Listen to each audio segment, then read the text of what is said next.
Oke, selamat malam. Shalom Bapak Ibu, saudara sekalian. Kembali kita bertemu malam ini dalam online Bible Study. Malam ini topiknya khusus pengantar perjanjian baru. Jadi sebelum kita membahas nanti per kitab, Matius, Markus, dan seterusnya, malam ini ada pengantarnya, pengantar perjanjian baru. Ya, supaya ada gambaran sedikit tentang perjanjian baru. Untuk itu, mari kita tundukkan kepala lebih dahulu. Mari, saudara. Bapa kami yang di surga, terima kasih untuk malam hari ini. Kami sudah siap untuk belajar Tuhan. Kiranya Tuhan layakkan setiap kami, sehingga kami memiliki hikmat untuk mengerti kebenaran ini. Supaya hidup kami benar-benar berkenan bagi Tuhan. Dan jadikan kami berkat kemanapun kami pergi. Terima kasih Tuhan, urapi mulut hamba-Mu untuk menyampaikan kebenaran ini. Hanya di dalam nama Tuhan Yesus kami berdoa. Amin. Ya, malam ini sesi khusus yaitu pengantar perjanjian baru, saudara. Sebelum kita masuk ke dalam pembahasan per kitabnya, kita perlu tahu sedikit tentang pengantarnya ya. Oke, ya. Sebelum kita masuk ke pengantar perjanjian baru, kita ulang sejenak yang sudah kita pelajari yang lalu ya. Sebentar, saya siapkan warnanya dulu untuk coret-coret. Ya, saudara, Mesias lahir di sini. Nah, 400 tahun sebelumnya ini kita sudah bahas intertestamental period ini, yaitu tahun 432 sebelum Masehi sampai 5 sebelum Masehi. Ya, setelah ini baru masuk ke perjanjian baru. Oke, kita teruskan dulu. Ya, perjanjian lama berakhir dengan kisah bahwa kekuasaan Persia berpindah ke Yunani, lalu yang terakhir ke Romawi, dan masuk ke perjanjian baru. Ya, kemudian bahasanya beralih dari Ibrani ke Yunani Koine sebagai lingua franca, sebagai bahasa sehari-hari, bahasa resmi, ya. Kemudian di waktu itu juga sudah lahir kelompok-kelompok Yahudi. Jadi di zaman Perjanjian Baru kita akan melihat ada istilah orang Farisi, orang Saduki, orang Eseni, dan orang Zelot, ya. Jadi itu mengantar kita kepada Perjanjian Baru. Kemudian di zamannya Perjanjian Baru sudah beredar kitab namanya Septuaginta. Nah, itu dipakai oleh para murid Tuhan Yesus juga sih. Perjanjian Lama yang diterjemahkan ke dalam bahasa Yunani. Itu namanya Septuaginta. Lambangnya LXX. Saudara tahu kalau huruf Romawi LXX artinya 70 kan. Septuaginta ini dipercaya dikerjakan oleh 70 ahli kitab. Ya. Nah, kemudian sehingga mereka benar-benar menantikan datangnya Mesias. Gitu, Saudara. Ya, ini sudah kita bahas yang lalu. Jadi kita cepat aja mengulangnya. Ya, jadi sedang menantikan Mesias. Nah, ini timelinenya. Jauh sebelum zaman Tuhan Yesus, kira-kira 600 tahun sebelumnya, sebelum zaman Tuhan Yesus mundur 600 tahun, ya, itu zamannya Jeremia, saudara. Coba kita baca ya, Jeremia 31, ayat 31. Jeremia pasal 31, ayat 31, saudara. Ya, saya bacakan ya. Sesungguhnya akan datang waktunya, demikianlah firman Tuhan, Aku akan mengadakan perjanjian baru dengan kaum Israel dan kaum Yehuda. Akan ada perjanjian yang baru. Ini 600 tahun sebelum zaman Tuhan Yesus. Ayat 32, bukan seperti perjanjian yang telah kuadakan dengan nenek moyang mereka pada waktu aku memegang tangan mereka untuk membawa mereka keluar dari tanah Mesir. Bukan seperti perjanjian yang itu. Gitu. Perjanjian yang mana itu? Perjanjian yang diadakan di Gunung Sinai. Apa itu? Hukum Taurat. Jadi Tuhan memberikan perjanjian yang baru tidak seperti Taurat, gitu. Ya, perjanjianku itu telah mereka ingkari yang dulu itu, yang Taurat itu. Meskipun aku menjadi Tuhan yang berkuasa atas mereka, demikianlah firman Tuhan. Ayat 33. Tetapi beginilah perjanjian yang kuadakan dengan kaum Israel sesudah waktu itu. Setelah Sinai, ada perjanjian baru. Nah, perjanjiannya seperti ini. Demikianlah firman Tuhan, aku akan menaruh Tauratku, hukumku, dalam batin mereka, dan menuliskannya dalam hati mereka.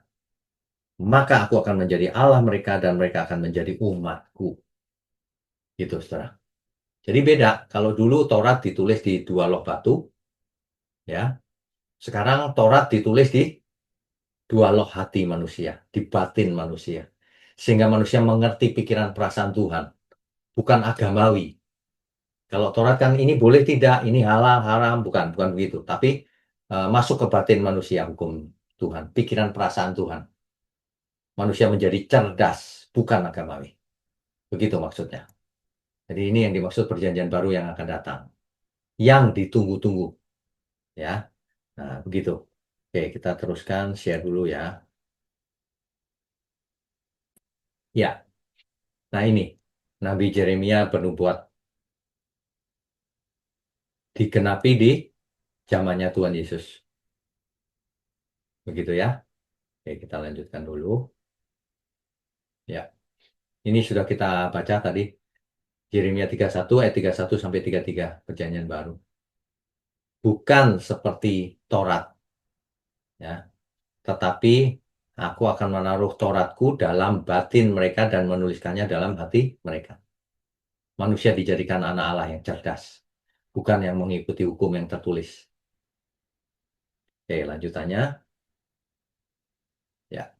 Digenapi di perjanjian baru, saudara. Ibrani pasal 8, ayat 8 sampai 10 dan pasal 10 ayat 16. Ini pengenapan dari nubuatan Yeremia.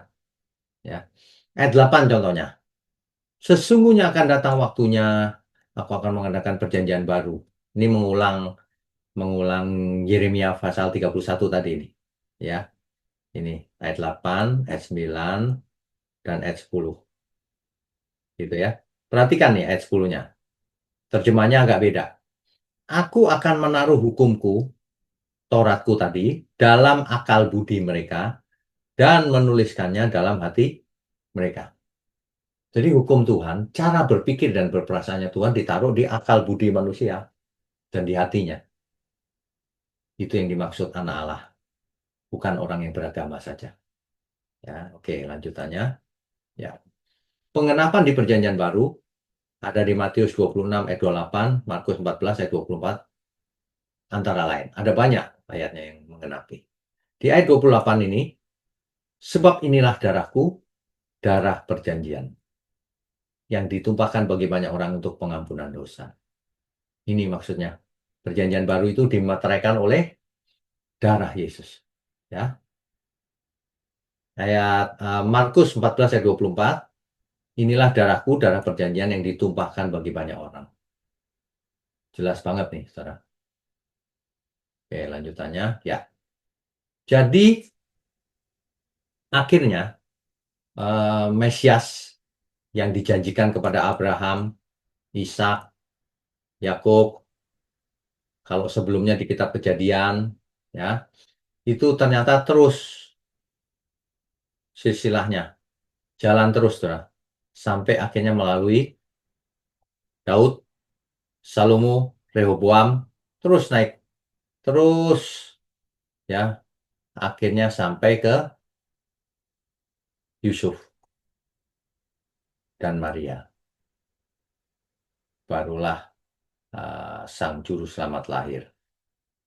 Itu ya, saudara ya. Jadi sudah dinubuatkan jauh hari sebelumnya. Oke. Ya, kalau kita melihat struktur daripada kitab Perjanjian Baru, maka kita akan lihat ada yang namanya Injil. Kitab Perjanjian Baru dibuka dengan kitab Injil. Injilnya ada 4, saudara. Matius, Markus, Lukas, Yohanes. Ya. Kemudian ada yang namanya surat-surat. Ya. Surat-surat ini ada surat-surat Paulus, ada surat-surat umum.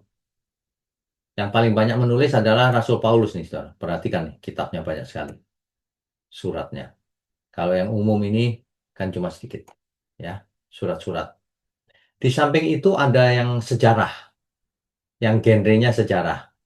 Misalnya kisah para rasul itu sejarah. Ya. Kemudian yang nubuatan itu wahyu.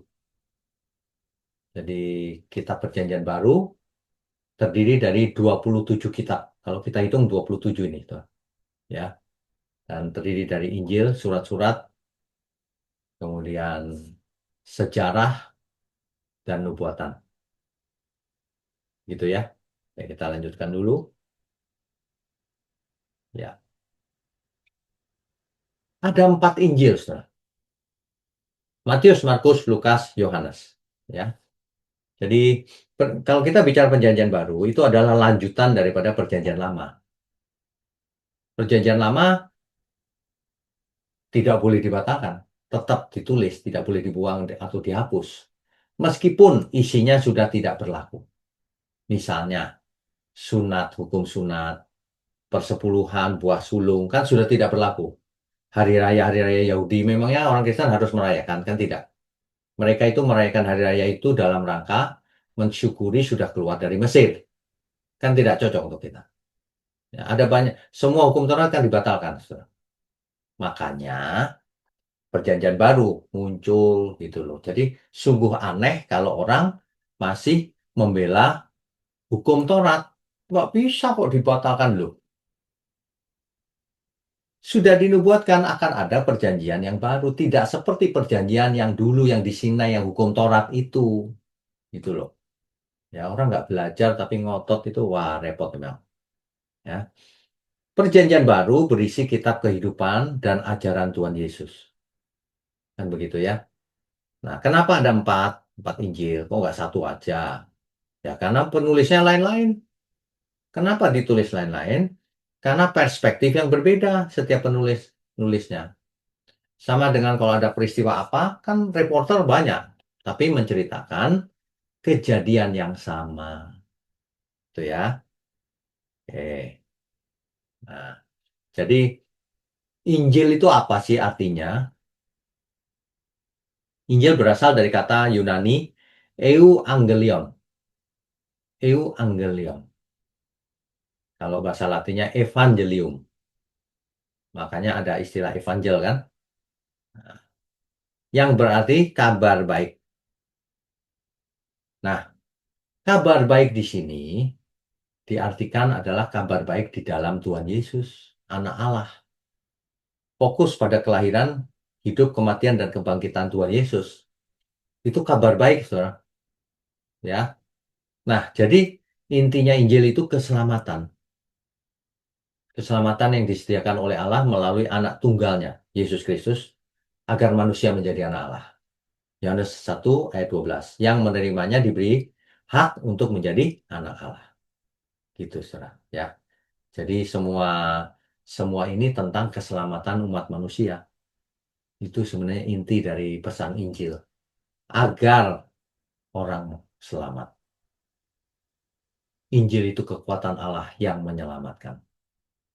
Dicatat di Alkitab. Oke, lanjut. Ya. Nah, istilah Injil pertama kali digunakan oleh orang Kristen mula-mula sebagai pesan tentang Yesus Sang Juru Selamat. Ya. Di dalam salah satu suratnya, Rasul Paulus menulis kepada gereja muda di Tesalonika bahwa Injil bukan hanya disampaikan dengan kata-kata, tetapi juga dengan kekuatan oleh Roh Kudus. Bisa dibaca sendiri di 1 Tesalonika 1 ayat 5. Gitu ya. Jadi, eh, jangan sampai kita tidak mengerti. Sudah lama tapi tidak mengerti arti kata Injil. Kabar baik. Kabar baik yang bagaimana? Bukan yang bisnisnya sukses, bukan itu.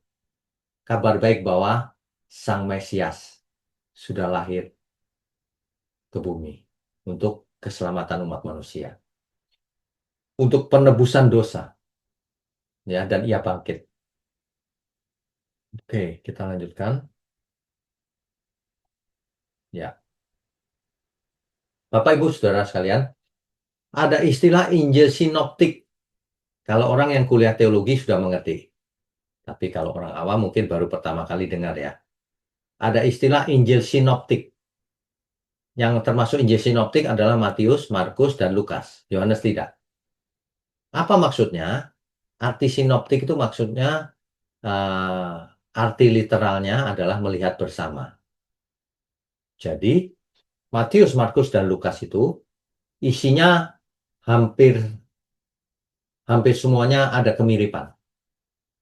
Jadi apa yang diceritakan di Matius ada di Markus, ada di Lukas. Tapi tentu saja masing-masing tetap ada bedanya. Nah, bedanya di mana? Nanti kita akan masuk ke detailnya ya dari sesi-sesi mendatang. Tapi jangan salah, nanti kalau ada orang menyerang, kok beda-beda? Nah, itu orang yang nggak mengerti. Nanti kita lihat buktinya. Karena kebenaran sesuai dengan fakta. Kita lihat saja faktanya. Ada nggak kontradiksi di dalam Injil? Ingat ya, 7 natur kebenaran. Di dalamnya tidak mengandung kontradiksi. Artinya koheren. Kalau ada kontradiksi pasti salah. Nah, orang ingin menjatuhkan kebenaran tuh begitu, dibilang kontradiksi. Tapi kalau kita lihat faktanya nanti tidak ada kontradiksi. Ya, oke. Jadi Injil Sinoptik ini berisi kisah yang sama tentang kronologi kehidupan Tuhan Yesus sama pasti. Nah, kalau Yohanes beda. Kalau Matius, Markus, Lukas kan ada silsilahnya tuh. Waktu Yesus lahir, dia punya silsilah kan gitu. Nah, tapi kalau Yohanes tidak mulai dari silsilah, mulai dari pada mulanya adalah firman. Karena apa? Karena Yohanes ditulis untuk melawan aliran Gnostik waktu itu. Nanti kalau sudah sampai waktunya saya jelaskan ya. Nah, gitu. Nah, sedangkan Injil keempat Yohanes sangat berbeda cara pendekatannya. Cara menyampaikannya beda. Tetapi dalam semua 4 Injil tidak ada yang bertentangan. Ya, jadi yang Injil Sinoptik itu cirinya ada kesamaan dalam kisah, bahan yang sama dalam pengajaran Yesus, dan kesamaan kronologi peristiwa. Nah, para akademisi membuat hipotesa adanya dokumen Q maksud saya.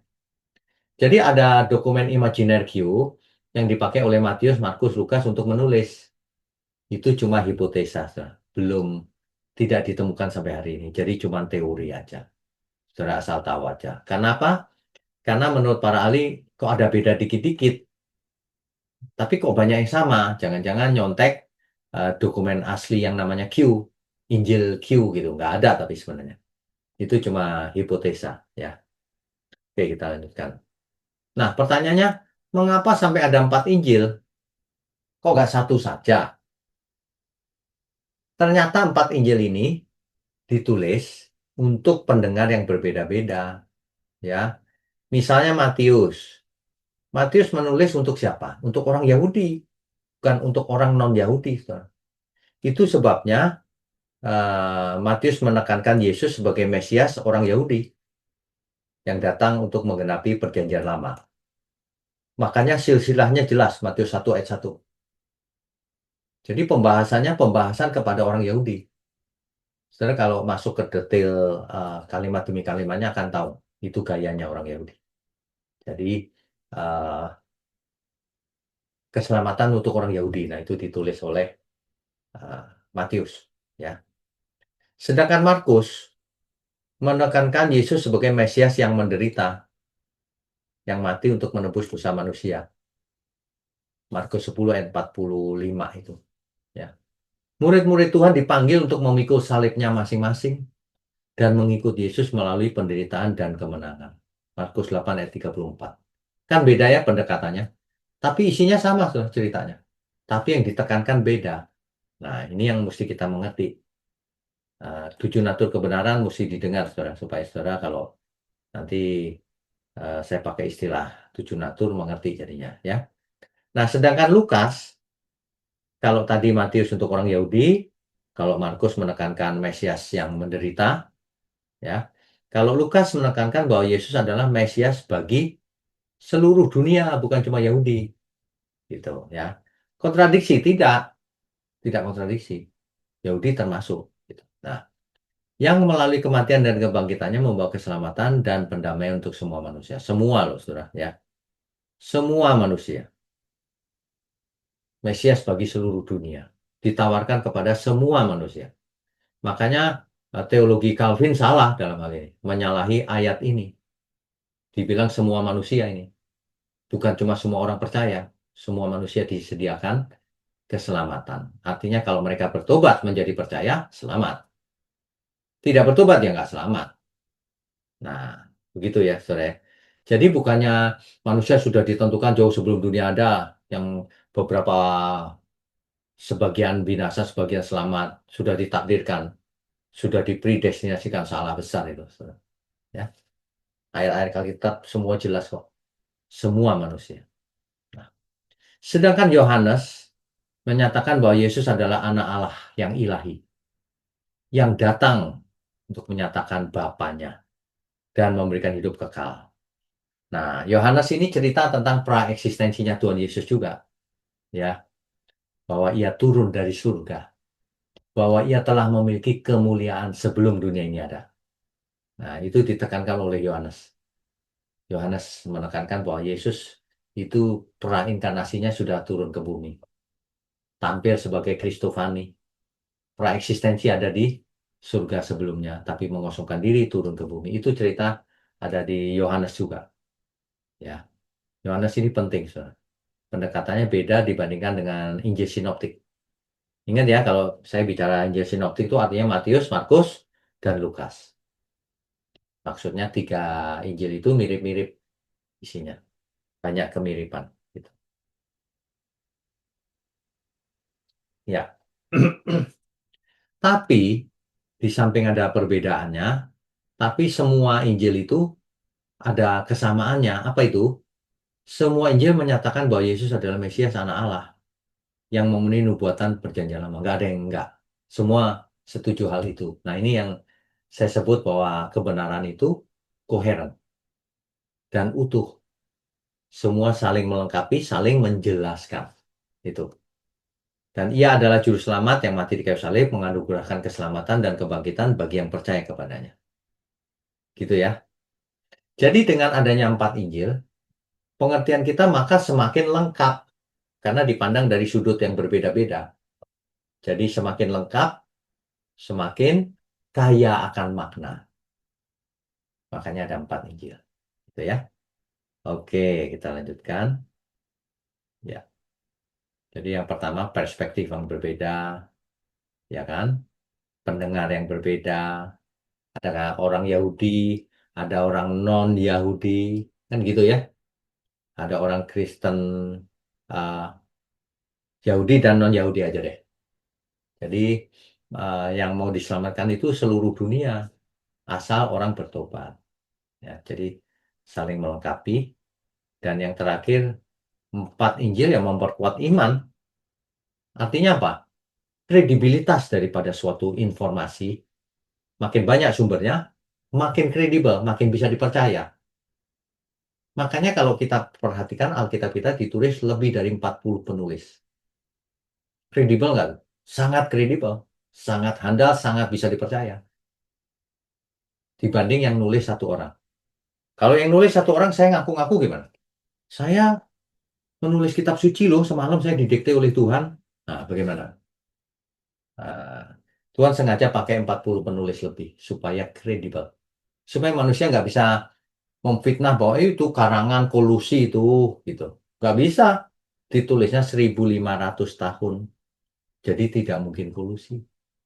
Lagi pula, manuskripnya ditemukan di berbagai belahan bumi ini. Ya, oke. Kita lanjutkan. Ya. Nah, saudara, Injil Matius, masih ingat tadi, ditulis untuk orang Yahudi. Gitu kan? Ya. Yesus Mesias sama. Pengenapan dari perjanjian lama. Matius. Kemudian Markus. Markus narasinya menarik, kadang-kadang menekankan sekarang juga gitu. Pembaca yang dituju kalau Markus menulis untuk orang Roma. Jadi orang asing non-Yahudi yang kurang mengerti tradisi Yahudi. Itu Markus ya. Lukas juga begitu, Saudara. Lukas menulis dengan hati-hati untuk orang asing, yaitu orang Yunani, sebagai pendengarnya. Penekanan tentu saja pada Tuhan Yesus masih. Cuma fokusnya pada belas kasihan Tuhan kepada kaum miskin yang tertekan dan wanita. Contoh perikopnya anak yang hilang itu ada di Lukas tuh. Contoh perikop lain ada orang Samaria yang baik hati, ya, begitu ya. Nah, Injil Yohanes yang beda dengan tiga Injil sebelumnya. Makanya tidak dimasukkan ke dalam Injil Sinoptik. Injil Sinoptik itu tiga yang sebelumnya ya. Nah, Injil Yohanes gaya penulisannya sangat berbeda, Saudara, dibandingkan Injil Sinoptik. Kenapa? Menggunakan simbol dan lambang. Ya. Nah, itu. Penekanan pada keilahian sering pakai metafora. Metafora itu figuratif secara lambang atau simbol. Misalnya, akulah roti kehidupan. Nah, itu kan metafora, kiasan. Nah, ayat kunci contohnya akulah terang dunia, akulah jalan kebenaran dan hidup. Gitu. Itu Injil Yohanes, Saudara. Ya. Oke, kita lanjutkan. Ya, jadi begini, Saudara. Kalau kita mau masuk ke perjanjian baru, settingnya kan sudah kita bicarakan tuh. Setting hari itu secara politik, siapa yang berkuasa, ada kelompok-kelompok agama apa saja di zamannya Tuhan Yesus itu, kemudian bagaimana struktur sosialnya, ada bangsawan, paling tinggi kaisar, terus ada budak, ada model seperti pemungut cukai, dan lain-lain. Kita sudah bicarakan ya. Nah, hari ini atau malam ini kita bicarakan bahwa Injil itu ada empat. Matius, Markus, Lukas, Yohanes. Tiga yang pertama ini disebut Injil Sinoptik karena isinya hampir sama semua. Tentu saja ada beda sedikit. Nah, Injil Yohanes ditulis dengan gaya yang sangat berbeda. Tetapi keempat-empatnya pasti setuju bahwa Yesus itu adalah Mesias, Tuhan yang turun dari surga ke bumi, mengosongkan diri jadi manusia. Mati, dikuburkan, lalu bangkit dan naik ke surga. Kalau itu sama ceritanya. Nah, terus apa lagi?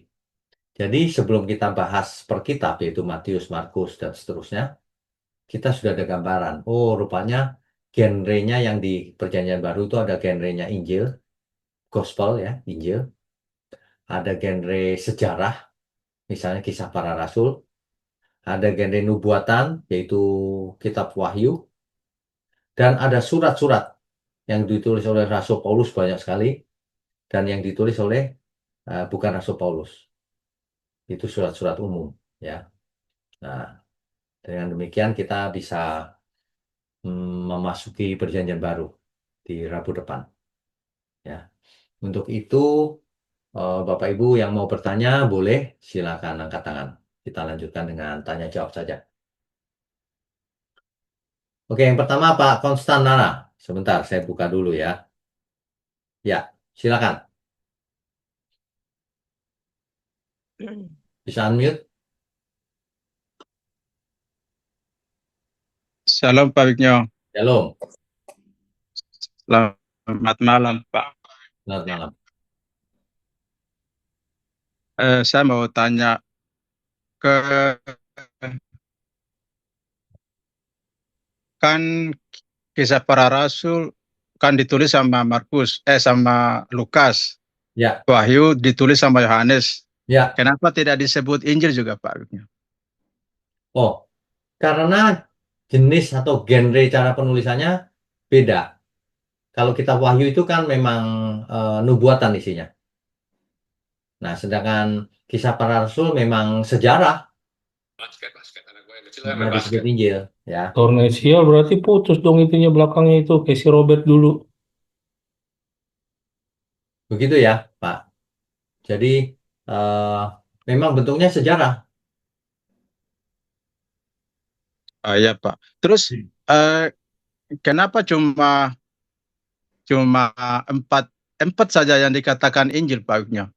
Iya, Baru yang kedua yang kan kalau kita lihat Injil yang keempat itu kan dua yang dari murid langsungnya Tuhan Yesus, Matius sama Yohanes. Lukas sama Markus kan bukan murid yang masuk dalam 12 rasul itu Pak Wignya. ya, Apakah ada pesan atau pengertian atau makna dari itu Pak Wignya? nggak ada. Jadi siapapun penulisnya itu adalah bisa dipercaya, diandalkan. Yang penting isinya itu kebenaran atau bukan gitu.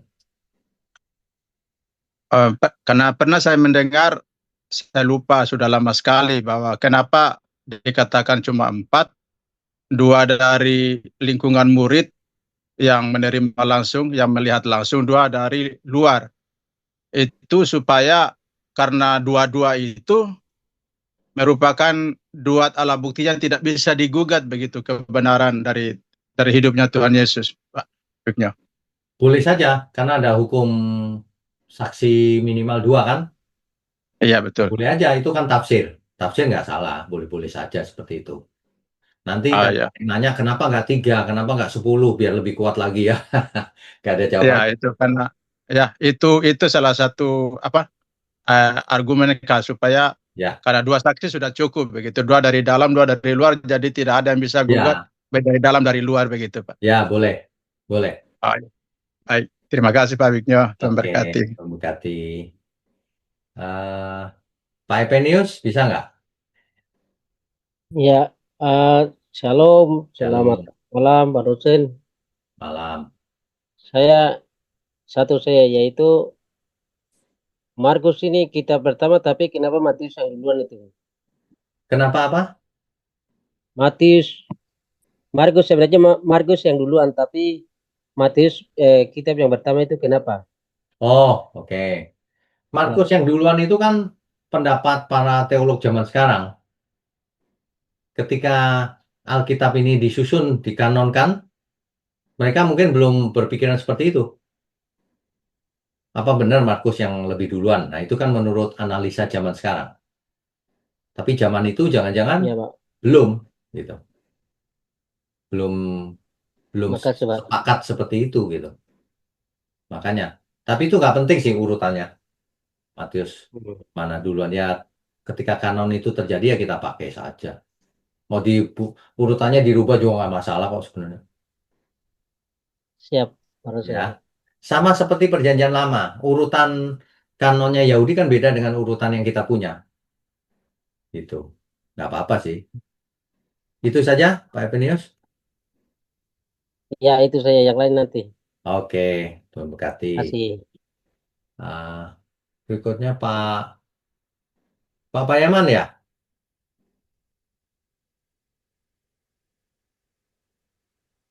Ya, Pak. Shalom, Pak. Shalom, shalom. Silakan Pak.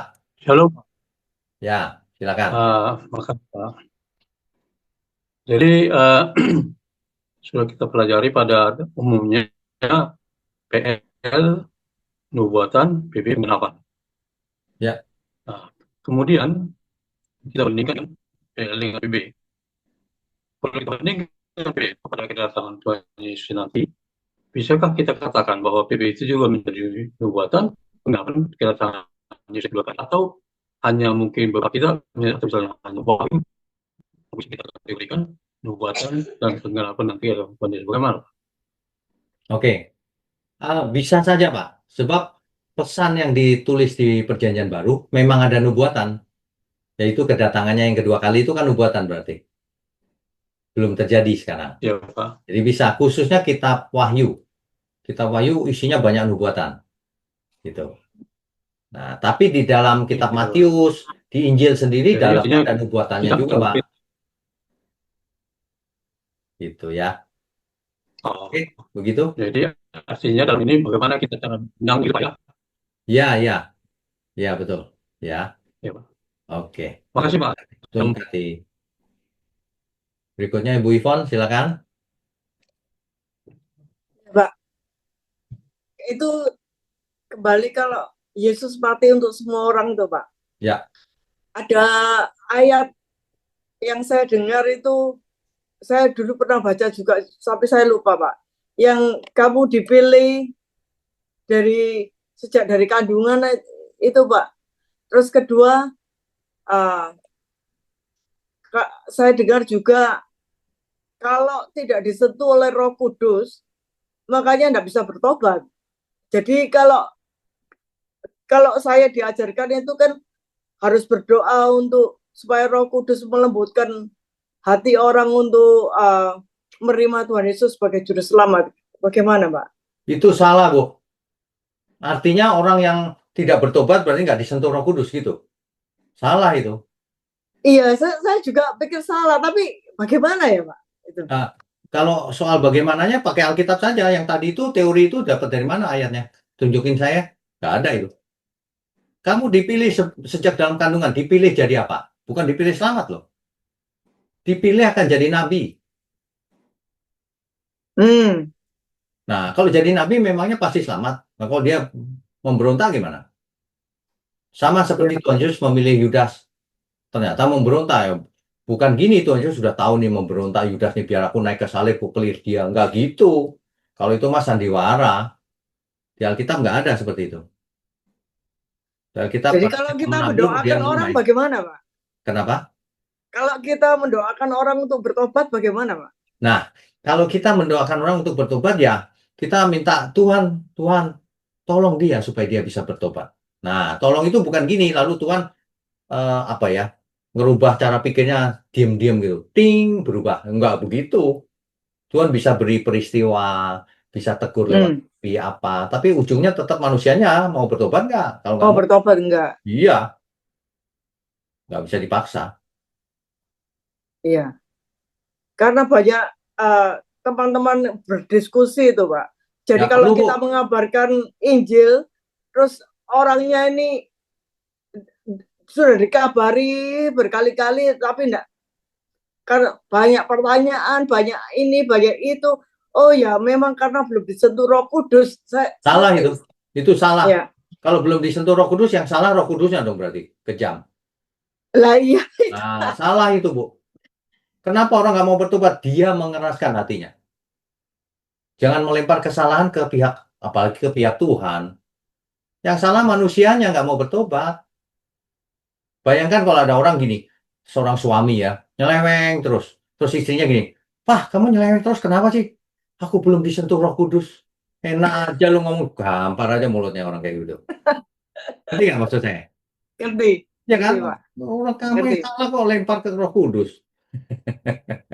Ngerti. Ya. Itu teologi yang salah itu Calvin itu. Jangan pernah dengerin. Debat juga percuma. Saya kasih ayat, ngeles dia. Kan kita harus dasarnya Alkitab, bukan dasarnya bukunya John Calvin. Kan gitu. Betul. Terus kembali ke itu, Mbak, satu lagi ya. Jadi kalau dulu pengertian saya kan satu orang 3 pribadi.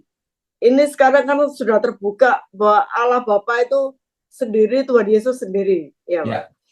Berarti kita punya 2 Tuhan. Nah, ini kalau orang lain yang bukan Kristen mikirnya begitu. Kalau kita mikirnya nggak begitu. Gimana, Pak? Nah, kita harus pakai Alkitab. Alkitab Rasul Paulus menulis, karena Allah itu Esa, yaitu Bapa kita itu, cuma satu. Memang ada Bapa yang lain? Nggak ada kan? Nggak ada. Nah, Bapa kita cuma satu, yaitu Bapa kita yang di surga. Esa, maka Esa pula pengantaranya. Pengantara antara Bapa dan umat manusia cuma satu juga, Tuhan Yesus. Gimana? Nggak bingung kan? Gitu doang. Nah, sekarang kita diberi Roh Kudus, udah. Nggak usah pakai satu, tapi begini, tapi seperti telur, tapi oh, itu kan karangan manusia, cerita-cerita itu. Wong Alkitab bilang, karena Bapa itu satu, maka pengantaranya juga cuma satu. Jangan percaya ada pengantara yang lain, cuma Tuhan Yesus. Gitu. Dan sekarang Roh Kudus cuma satu, nggak ada roh lain yang bisa membimbing kita, yang menyelamatkan kita. Saya masih bingung, Pak. Jadi tapi Bapa dengan Tuhan Yesus berbeda ya, Pak. Beda pribadi. Tapi jadi bukan dua Tuhan, bukan. Bukan. Satu bapak, satu anak. Satu anak. Iya, iya. Satunya bapak, satunya anak. Jadi bukan gini loh, Bu. Iya, Saya kalau di kampus disebut Pak dosen. iya, Kalau di rumah disebut Papa. Kalau di gereja disebut Pak Gembala. Tapi sebenarnya saya satu. Bukan itu loh ya. iya, bukan. Itu aliran sesat itu. Oneness itu sesat banget itu. Yesus ya Itu Pak. iya, iya. Itu jangan salah loh ya. Di zaman gereja mula-mula itu udah dianggap sesat tuh. Sampai hari ini orang nggak berasa dia pikir Yesus itu Bapa. Nah kalau Yesus Bapa ngapain dia berdoa kepada Bapaknya? Pura-pura. Berdoa sama diri sendiri. Nggak bisa gitu, Bu. Karena begitu besar kasih Allah akan dunia ini. Allah itu Bapa pasti. Sehingga ia mengaruniakan anaknya yang tunggal. Tuhan Yesus pasti. Supaya barang siapa yang percaya tidak binasa. Beroleh hidup yang kekal. Udah gitu aja. Nggak usah dipikir susah-susah. Ada Allah Bapa. Kita punya Tuhan Yesus pengantaranya. Udah. Jadi kalau saya berdoa bisa ke Bapak, bisa ke Tuhan Yesus. Iya, betul. Ya. Karena Bapak selalu mendelegasikan semuanya kepada Tuhan Yesus. Termasuk nanti yang menghakimi di akhir zaman. Bukan Bapak, Tuhan Yesus. Ayatnya eksplisit sekali itu. Bapak memberikan kuasa itu kepada Tuhan Yesus untuk menghakimi. Jadi kalau saya berdoa harus ditutup dengan dalam nama Tuhan Yesus. Ya, begitu lebih baik. Jangan khawatir, Bu. Tuhan kita tidak birokrasi. Oh, kamu salah ya. Oh. Nggak gitu, emangnya kan kelurahan. Tuhan kita itu ya, kalau kita berdoa Bapa kami yang di surga, ya udah oke lah. Kalau Tuhan Yesus, ya oke juga. Oh, sama aja kok, Bapak sama anak. Anak yang mewakili Bapak, udah. Iya. Nggak gini. Kalau misalnya kita berdoa sama Tuhan Yesus, lalu Bapak tersinggung, awas kamu yang nggak ke aku, ke Tuhan Yesus. Nggak gitu, Bu. Ya, Iya. ya. Iya. Makasih, Pak. Oke, Tuhan berkati. Tuhan berkati. Berikutnya, Pak Kris, silakan Pak. Shalom malam, Pak. Shalom malam. Dua ini pertanyaan saya. Yang nomor Ya. dua kebetulan sedikit mirip dengan tadi yang ditanyakan Bu Ivon terakhir itu. Oh, oke. Eh, di dalam perjalanan rohani saya belajar Alkitab secara pribadi, Ya. saya lihat itu banyak problem muncul karena kita dalam tanda kutip bridging, koneksi antara perjanjian lama dan perjanjian baru itu seperti ada gap, Pak. Putus. Dalam artian, ya misalnya ada orang yang bilang, oh Allah perjanjian lama beda dengan Allah perjanjian baru, wataknya, karakternya. Ya, ya, ya. Terus, oh ini kok hukum-hukumnya kok lain ya, perjanjian lama, perjanjian baru. Itunya yang dilihat bedanya, Pak. Bukan maksudnya bahwa Allah itu dulu, sekarang, sampai selama-lamanya firman-Nya itu tetap, hikmatnya tetap, itu bukan itu. Jadi saya mungkin minta pendapat Pak Wignya untuk yang pertama. Ini di kitab Keluaran 20 ayat 19 itu kan sebetulnya kalau kita lihat paralelnya dengan Ulangan 5 ayat 22 sampai 31, itu kan sebetulnya kan Adonai ingin berbicara langsung dengan bangsa Israel, tapi mereka menolak, Pak. Engkau saja Musa yang bicara, nanti kami mati, kan seperti itu, Pak. Ya.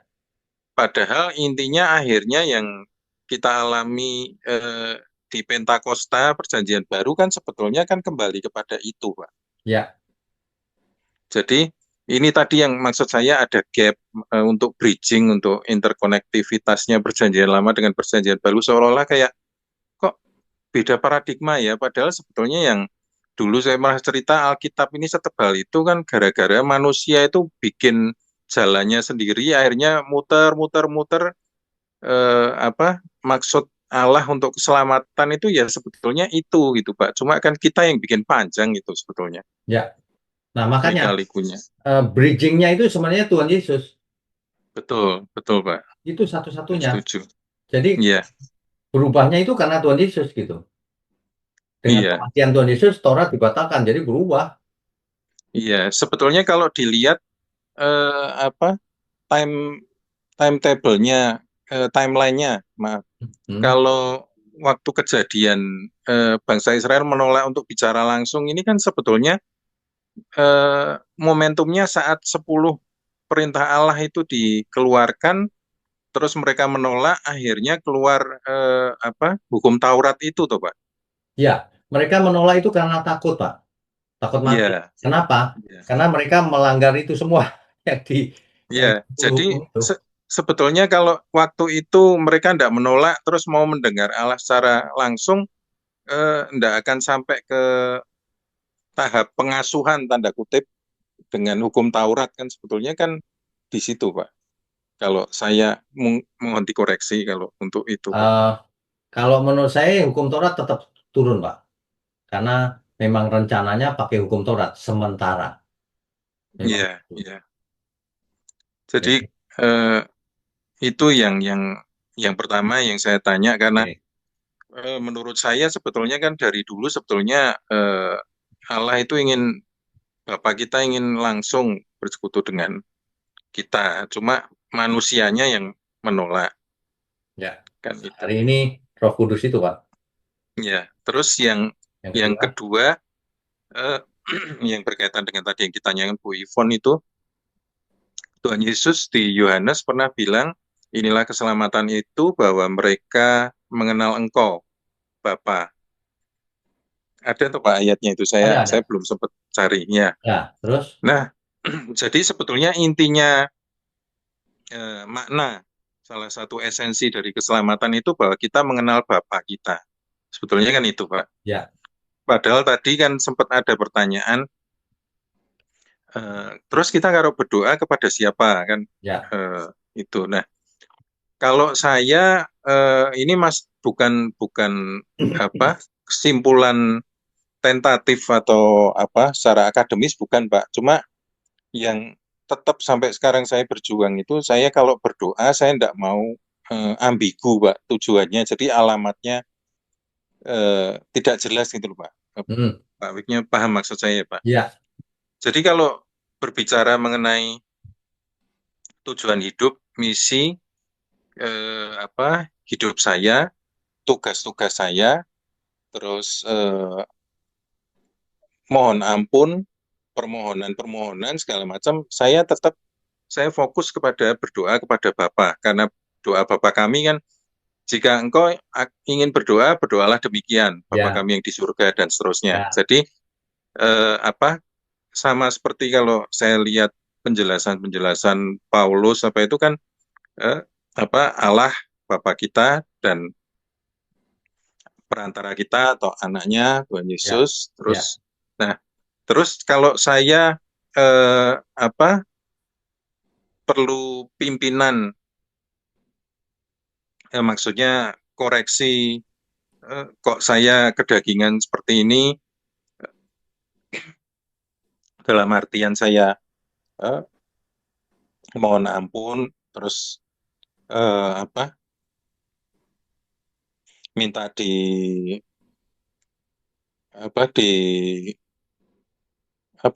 dipimpin dalam pengertian dalam hikmat saya lebih sering berdoa kepada Tuhan Yesus.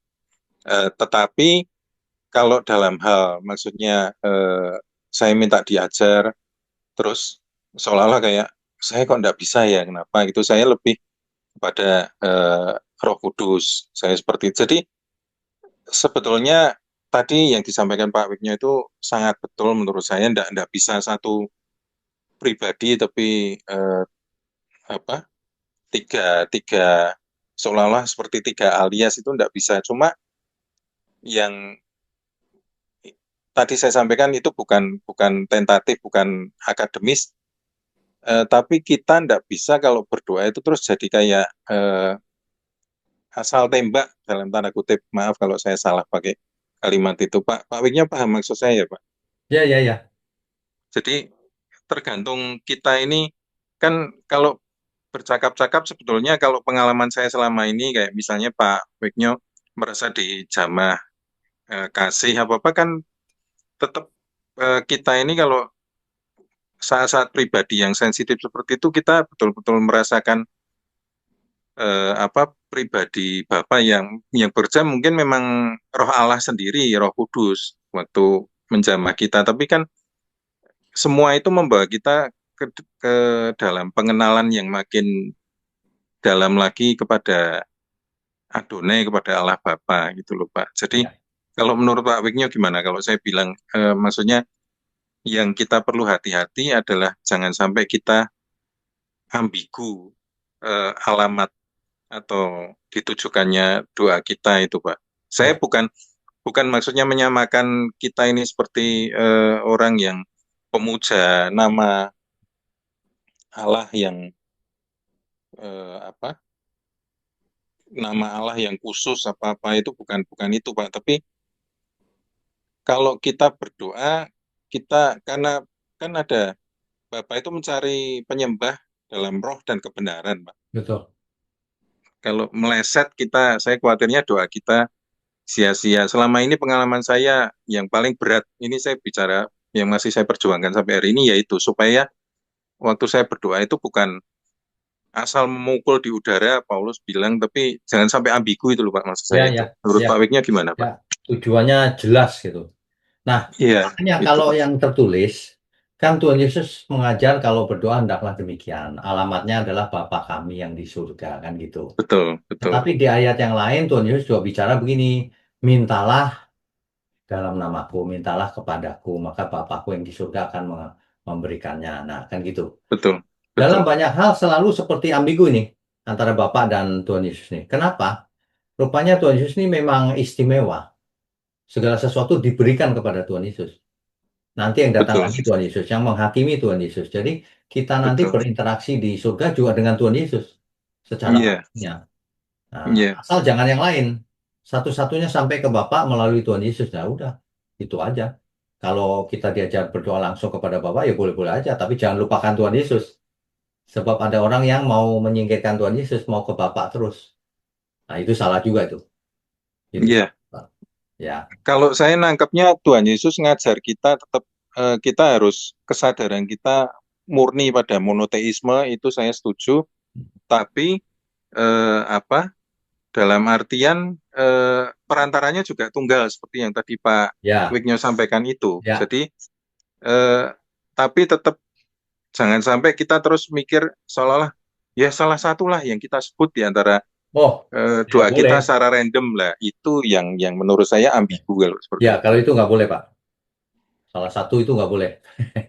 Iya, jadi tetap kesadaran kita ada di monoteisme bahwa Adonai Elohim itu adalah satu-satunya Allah kita dan Tuhan Yesus Kristus adalah satu-satunya pengantara Antara. kita, anak tunggal. Ya, jadi tetap harus pola pikir kita monoteisme, tapi kita harus tahu apa yang kita mau diskusikan, dialogkan, doakan itu apa gitu, Pak. Kalau kalau menurut saya itu, Pak, Hmm. supaya Ya, ndak Paulus bilang asal memukul ya, benar.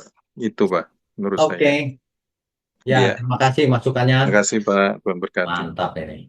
Oke, berikutnya Bu Verna ya. Silakan, Bu. Selamat malam Pak, mau nanya ini Pak. Selamat malam, Itu silakan. Injil saya lupa apa Matius apa Markus yang ditulis sebetulnya tulisan dari Petrus ya. Kok dari Petrus? Iya, saya baca salah satu itu sumbernya Petrus itu sebetulnya dia juga yang nulis 1 Petrus sama 2 Petrus. Oh, itu masalah redaksional namanya. Jadi penulis Injil itu eh, dia menulis menurut pendapat siapa, tapi pakai nama dia itu. Bisa juga sih begitu. Tapi itu Iya, kan tapi apa sebetulnya namanya? katanya sumbernya Petrus Pak. Itu Ya, saya lupa apa Matius apa Markus. Ya bisa saja, Bu, nggak masalah. Karena eh, karena para murid ini ada yang murid langsung Tuhan Yesus, ada yang bukan.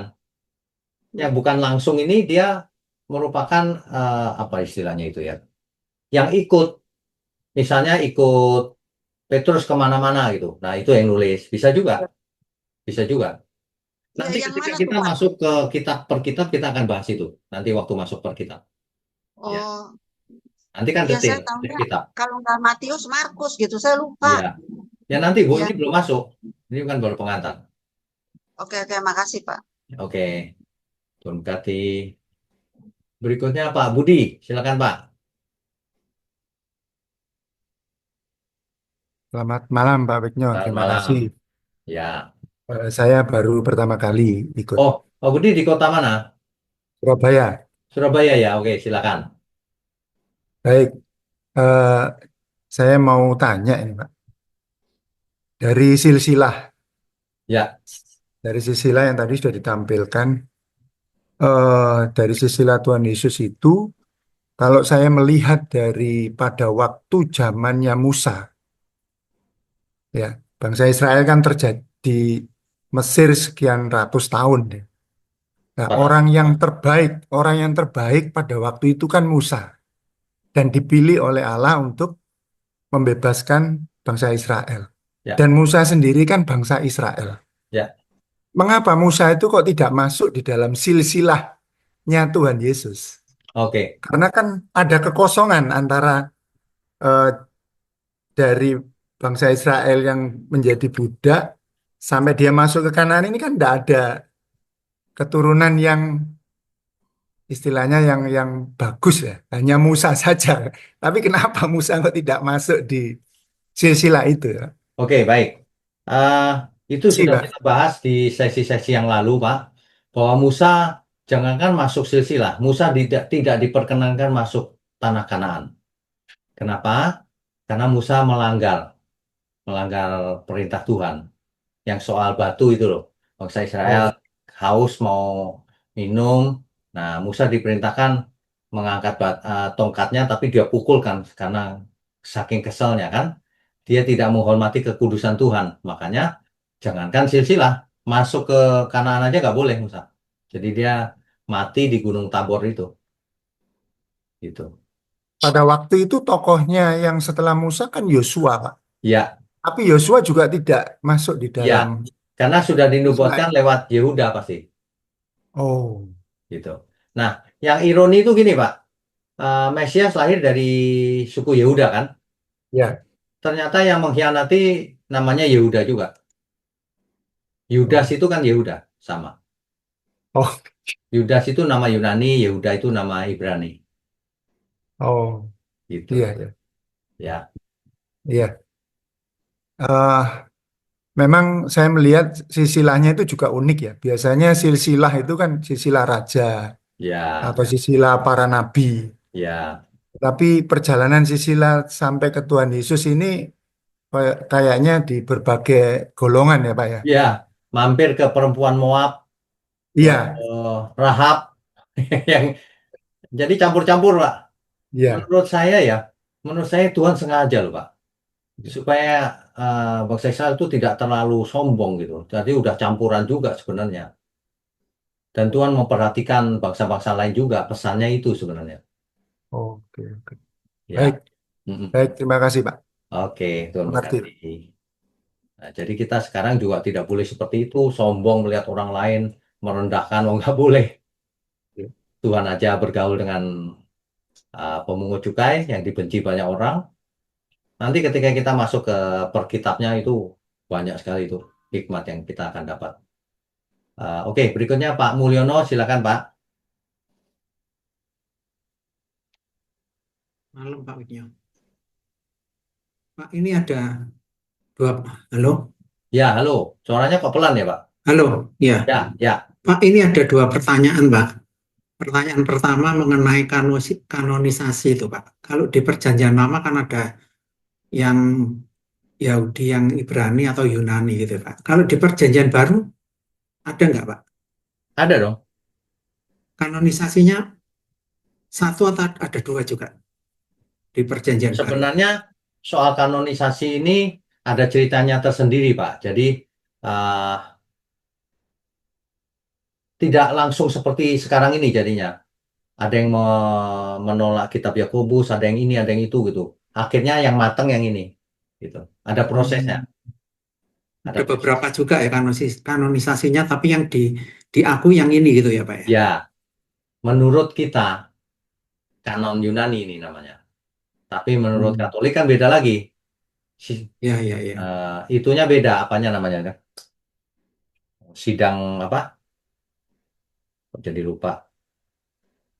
Yang sidang memutuskan untuk kanonnya seperti apa itu? Konsili, Pak. Konsili. Konsilinya kan beda kalau Katolik dengan Kristen. Hasilnya beda. Ya, ya, ya. Gitu ya. Jadi yang diakui sekarang menurut Yunani ya berarti sama dengan Septuaginta itu kan Pak ya berarti. Urutannya ya. Yang namanya. Urutannya ya. Oke. Terus yang kedua Pak, di Perjanjian Lama itu kan Pak Wiknya sering buat timeline kan Pak. Ini Ya. sampai berapa ini. Kalau di Perjanjian Baru ada nggak Pak itu timelinenya singkat atau memang sampai berapa apa juga? Perjanjian Baru ditulis hanya 1 abad, Pak. Hanya 1 abad. Kalau Perjanjian Lama kan dari penciptaan sampai Iya. Perjanjian Baru kan. Nah, kalau Perjanjian Baru hanya awal abad sampai akhir abad selesai. Ya, Paling soalnya kan lama. saya melihat bahwa Yohanes itu kan ada waktu zamannya Tuhan Yesus, tapi dia juga menulis di Wahyu. Berarti kan mestinya singkat sekali kan Perjanjian Baru itu mestinya. Betul. Betul, singkat sekali. Nggak sampai 100 tahun, Pak. Mungkin nggak sampai 70 tahun, 70 Masehi itu ya Pak ya, yang runtuhnya Bait Allah itu. Bait Allah. Nggak Ada sampai yang ke sana mungkin ya. Ada yang beberapa teori, ada yang sebelum itu, ada yang setelah itu. Gitu. Tapi yang jelas tidak lebih dari abad pertama. Iya, iya. Jadi Soalnya, sebenarnya Perjanjian Baru itu ditulis masih hangat, Pak. Bukan udah ribuan tahun iya. ditulis ulang, bukan. Iya, iya. Soalnya saya lihat surat-surat yang ditulis itu kan pada waktu itu kan di zamannya Yesus kan pasti ada kan, mesti seperti Rasul Paulus itu di zaman Yesus kan sudah ada mestinya. Belum, Pak. Rasul Paulus kan ketemu Tuhan Yesus setelah Yesus naik ke surga. Nah itu cuma selisih berapa tahun kan berarti? Ya, tapi kan zamannya Tuhan Yesus belum ada. Setelah Tuhan Yesus nggak ada, baru dia menulis. Kan gitu. Tapi nanti ada timelinenya ya Pak ya? Ada. Ada. Iya, iya. Ya udah. Ya udah. Itu aja supaya Oke. jelas Pak. Ya, Makasih Pak. hati. Berikutnya masih ada nggak ya? Ibu Sarawi. Shalom Pak. Shalom. Pak, saya mau tanya yang kitab Perjanjian Baru yang ada Matius, Markus, Lukas, Yohanes tuh lebih kurang ceritanya itu sama-sama ya Pak? Sebagian besar sama. Tapi misalnya di kitab Matius diceritakan apa, tapi di Markus nggak ada. Terus kalau di Markus ada, Lukas nggak ada. Terus kayak Lukasnya lebih lengkap. Semua ceritanya kenapa nggak disamain ya Pak? Dan kenapa harus ada 4 ini lebih kurang sama? Kenapa harus gitu ya Pak? Kenapa nggak satu aja? Misalnya ambil Matius, oke, jadi melingkup semuanya Pak. Oke, Bu Sarah, tadi joinnya terlambat ya? Enggak Pak, saya masuk sebelum 3 menit. Oh, oke. Ya. Jadi memang penulisnya beda-beda ini karena ditujukan ke pendengar yang berbeda, Bu. Misalnya Matius menulis untuk orang-orang Yahudi yang mengerti tradisi Yahudi. Nah, Lukas menulis untuk orang non-Yahudi. Beda. Isinya tapi sama. Nah, kalau ada ayat yang di sini ada, di sana nggak ada itu artinya saling melengkapi. Gitu loh. Seperti seorang wartawan meliput suatu peristiwa. Ada 4 wartawan. Nulis. Bisa beda dikit-dikit kan? Tapi nggak bertentangan. Artinya sang wartawan lihat dari sudut sini, yang sana membahas dari sudut sana. Saling melengkapi. Tetap poinnya sama gitu ya Sama. Pak? Poinnya sama, nggak mungkin nggak sama. Nah, saling melengkapi, saling menjelaskan. Gitu. Nanti kalau kita masuk ke dalam, ada yang seolah-olah kontradiksi. Enggak, itu saling melengkapi. Nanti saya jelaskan. Iya. Ya. Berarti waktu mereka menulis kitab-kitab itu mereka itu berpatokan kepada keadaan saat itu ya Pak? Iya, betul. Jadi nggak mungkin salah. Iya, padahal penulisnya lain-lain Pak. Iya, betul. Nah, itu salah satu Halo Markus, itu halo kredibilitasnya luar Markus, biasa, Bu. Penulisnya lain kok bisa sama. ditulis buat siapa Pak? Kenapa? Kalau Markus ditulis buat siapa Pak? Buat orang Roma. Roma. Oh iya, makasih Pak. Oke, Bu Sarah udah? Oke, satu lagi Pak. Oke, Kan silakan.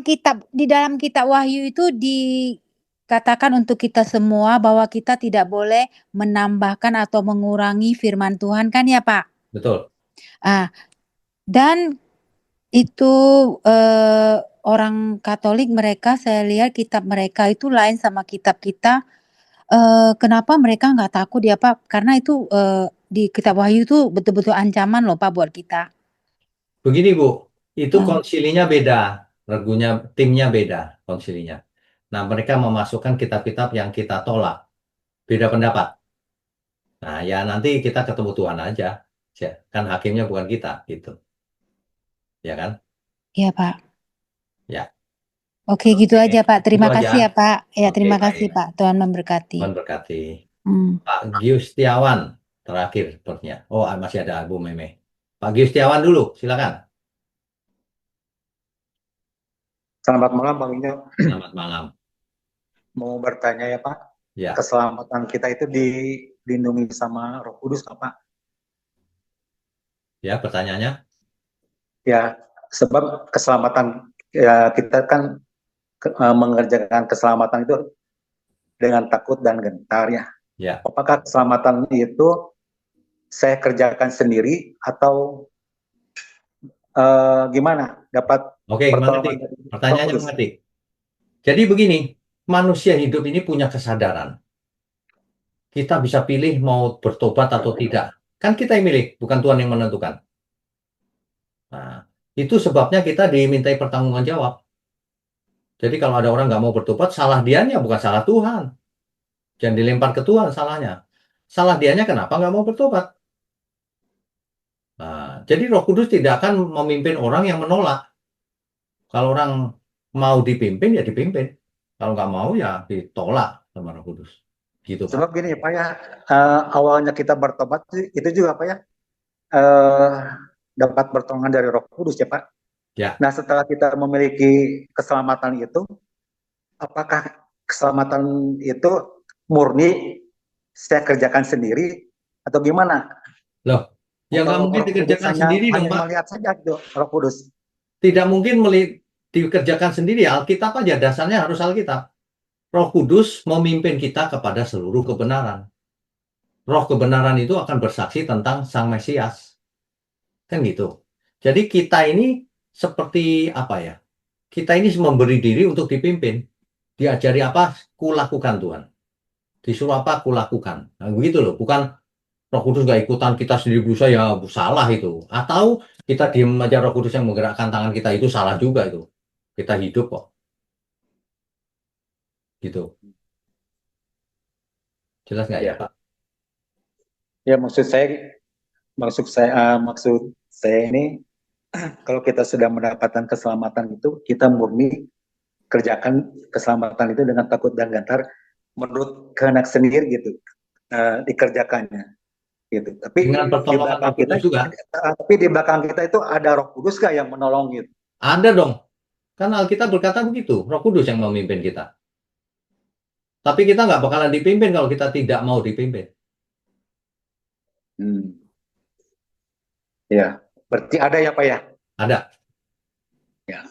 Ya, terima kasih Pak Winyo. Oke. Selamat malam. Ya, Tuhan berkati. berkati. Terakhir, masih ada waktu. Bu Meme, silakan langsung pertanyaannya ya. Shalom Pak Wido. Shalom. Shalom. Ya, langsung pertanyaannya aja ya Pak ya. Ya. Pak, saya ini mau nanya nih Pak, dalam Matius 1 ayat 21 itu Pak. Kan di sini firman Allah mengatakan ia akan melahirkan anak laki-laki dan engkau akan menamaikan dia Yesus. Tapi Pak, kok sering kita menggunakan kata Yesus Kristus ya Pak? Kristusnya itu datang dari mana ya Pak ya? Oh, Kristus itu artinya yang diurapi. Nah, konteksnya dalam penggunaan Alkitab, Kristus itu maksudnya Mesias. Jadi yang diurapi di sini maksudnya Mesias. Jadi Yesus Kristus itu artinya Yesus Sang Mesias. Atau Yesus yang diurapi. Ya maksudnya Sang Mesias. Mesias itu juru selamat ya. Pak. Satu lagi boleh ya Pak ya? Boleh. Apa sih Pak perbedaannya firman, Injil, dan Alkitab ya Pak ya? Oke. Alkitab itu disebut juga firman kebenaran. Nah, kalau istilah Injil tadi sudah saya jelaskan kan ada 4 Injil. Ya. Matius, Markus, Lukas, Yohanes. Tapi ada orang yang memperluas arti Injil. Arti Injil itu Alkitab ya, itu terserah dia lah. Tapi yang disebut Injil ya 4 ini. Tapi kalau Injil dalam arti yang luas, kabar baik ya semua seluruh Alkitab itu memang kabar baik gitu. Jelas ya? Ya Pak. Jadi kalau firman sebagai Yesus Kristus itu Pak, yang dalam 1 Yohanes itu Pak? Oke, itu nanti kita bahas detailnya Bu. Intinya gini, firman itu artinya kan kalimat. Artinya hikmat, artinya ilmu. Logos itu kan. Nah, tapi yang di Yohanes itu metonim logos atau istilah logos di situ atau firman itu menunjuk kepada Tuhan Yesus gitu. Oh. Itu jelas kok perikopnya kalau kita baca yang dimaksud firman itu siapa? Itu Tuhan Yesus. Ya. Jadi kalau firman itu bisa juga diungkapkan sebagai perantara seperti nabi-nabi gitu ya Pak? Nah, Tuhan Yesus ya. Oh, firman disampaikan melalui para nabi. Ya. Oh ya bisa lah. Saya, Pak. Firman di situ artinya perkataan. Perkataan Allah disampaikan kepada para nabi untuk disampaikan kepada umat. Gitu. Oh, ya. Ya. Ya Pak. Mengerti Pak. Makasih ya Pak. Ya, Tuhan berkati. Shalom. Makanya ya Bapak Pak Ibu Wigno, sebentar. Pak Wigno, Makanya saya ya, Bapak mesti bisa bertanya nggak? Sebentar Bu. Makanya dalam belajar Alkitab itu jangan terpaku pada suatu istilah. Istilah lalu digeneralisasi, salah. Suatu istilah itu tergantung konteksnya. Di ayat ini mungkin artinya itu, di ayat lain mungkin artinya lain lagi. Ada banyak contoh nanti kalau kita belajar lagi. Ya, jangan pokoknya kata ini artinya pasti ini. Enggak tentu. Makanya kalau kita leksikon, suatu kata dalam bahasa Yunani atau Ibrani artinya bisa beberapa macam. Nah, yang mana? Lihat konteksnya. Gitu ya. Oke, tadi siapa yang mau bertanya? Saya Pak Wigno, Emma. Ibu Emma ya. Ibu Emma nggak raise hand ya? Oh, nggak muncul? Udah. Ini tadi udah angkat tangan tapi nggak ada lambangnya saya. Oh gitu. Ya udah nggak apa-apa, Ibu Emma dulu. Iya. Oh iya, ya cuman satu pertanyaan nih Pak Nah, Wigno. silakan. Jadi gini, saya tuh masih ada ganjalan di hati ya setelah tahu gitu bahwa waktu itu kan suami saya dikremasi ya. Nah, yang menjadi ganjalan di hati itu karena dari gereja saya itu tidak boleh dikremasi gitu. Oke. Sampai sekarang saya teh kepikiran dalam hati saya, apakah Tuhan Yesus menerima suami Oke. saya karena Oke, saya dikremasi? Oke, saya Ya, jawab. itu aja. Makasih Pak Igno. Ya, oke, baik. Kremasi itu boleh, Bu. Tidak masalah sama sekali. Oh iya. Kalau orang yang melarang kremasi itu dia tidak mengerti itu ayat Alkitab. Ya. Amin. Tanya saja ayatnya yang mana, nanti saya jelaskan. Yap, ya nanti ayatnya Pak. Ya, paling itu yang tulang-tulang itu bangkit. Itu bukan fisik, itu maksudnya bangsa Israel hilang lalu muncul lagi sebagai bangsa. Bukan kebangkitan fisik itu bukan, itu figuratif. Kebakaran Jadi atau intinya kremasi. dikremasi tidak apa-apa. Tidak apa-apa. Sekarang begini, seorang hamba Tuhan masuk ke mall, mallnya kebakaran lalu gimana? Nggak masuk surga? Kan nggak masuk akal. Masa Tuhan begitu? Lagi pula, Bu, nanti yang dibangkitkan itu kita tidak pakai tubuh yang lama. Diberi tubuh yang baru, yang tidak bisa mati lagi. Jadi yang lama itu mau jadi dikremasi, mau apapun yang terjadi hilang pun lenyap ya nggak masalah. Gitu loh. Nggak dipakai. Ya, Ya. maka ya. Jangan takut, Bu. Ya Pak Pino, saya setahun ini karena jadi setelah gereja saya tidak mau cuma nganterin sampai kremasi, dia pelarungannya dia nggak mau karena gereja saya memperbolehkan kremasi gitu. Akhirnya saya kepikiran sampai setahun ini loh belum ada jawaban, saya ngutek-ngutek di YouTube nggak ada jawabannya. Makanya saya puji Tuhan, saya ketemu dengan Bapak Pendeta Pagino itu saya bersyukur, saya pengen bertanya dari tadi, cuman angkat tangan saya kok nggak ada gitu.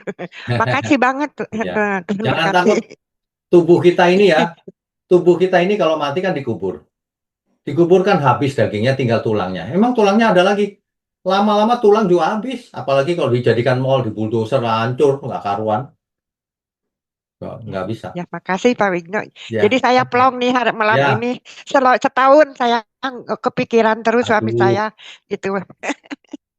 Makasih, Ya. makasih Pak Tuhan Wigno. berkati. Ya. Terakhir, Pak Adi terakhir. Silakan. Malam Pak Wigno. Malam.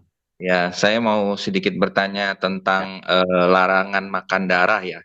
Ya. Kan itu termasuk di hukum Taurat dan kan Taurat sudah dibatalkan. Betul.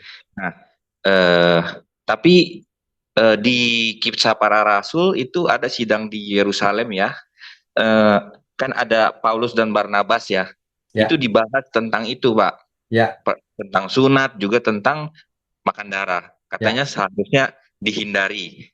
Ya. Nah, itu saya rada bingung. Ini sepertinya mereka ditekan oleh